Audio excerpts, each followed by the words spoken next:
చూడండి కోడి పిల్లల కోసం సికింద్రాబాద్కి వెళ్ళాము. చిట్టి తల్లి వెళ్ళే ముందు ఇంత హ్యాపీగా ఉంది, వచ్చేటప్పుడు మాత్రం కొంచెం డల్ అయిపోయింది. అక్కడ కోడి పిల్లలు అనేది దొరకలేదు. ఇక ప్యారెట్, కుందేలు ఇట్లాంటివన్నీ చూసింది. చిన్న చిన్న పక్షులు కూడా ఉన్నాయి, చిలుకలు, కుందేలు, మళ్ళా ఫిషెస్ అన్నీ చూసింది. హ్యాపీ ఫీల్ అయింది. కానీ తను అనుకున్న కోడి పిల్లలు మాత్రం దొరకలేదు. అందుకే డిసప్పాయింట్లో కొంచెం డిసప్పాయింట్ అయింది, వచ్చేసింది. మళ్ళీ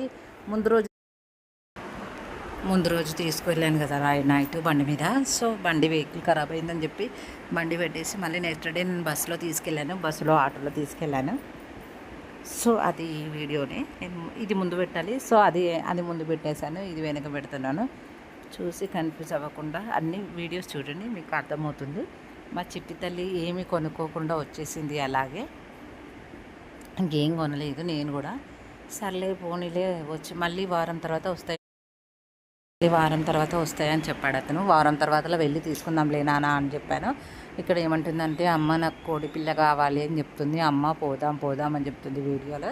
చూడండి ఎంత ముద్దుగా మాట్లాడుతున్నా. అది వీడియో పెడుతుంటే నేను, ఎందుకంటే కొంచెం బ్లర్ అని సౌండ్ వస్తుంది, బయట వాయిస్ సరిగా లేదు. సో అందుకే అది వినబడదని చెప్పేసి నేను పెట్టలేదు. నేను వాయిస్ ఇస్తున్నాను దీంట్లో.